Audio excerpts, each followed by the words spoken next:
अपनी एक उर्दू हमद आप दोस्तों की नज़र करना चाह रहा हूँ कि राज पोशीदा हैं कितने एक तेरे इजहार में। राज पोशीदा हैं कितने एक तेरे इजहार में, वरना जुर्रत है किसी की सर उठे इनकार में। राज पोशीदा हैं कितने एक तेरे इजहार में, वरना जुर्रत है किसी की सर उठे इनकार में। और तू तो 70 माओं जैसा प्यार करता है हमें, तू तो 70 माओं जैसा प्यार करता है हमें, कैसे फेंकेगा जहन्नम की दहकती नार में। तू तो 70 माओं जैसा प्यार करता है हमें, कैसे फेंकेगा जहन्नम की दहकती नार में।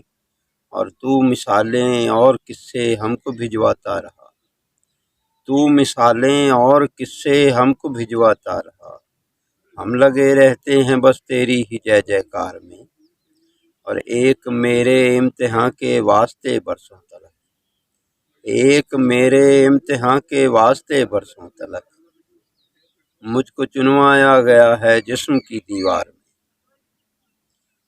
एक मेरे इम्तिहान के वास्ते बरसों तलक, मुझको चुनवाया गया है जिस्म की दीवार में। आप दोस्तों का बहुत बहुत शुक्रिया। अगर वीडियो पसंद आए तो इसे लाइक कीजिए और मेरे चैनल को सब्सक्राइब कीजिए। बहुत शुक्रिया।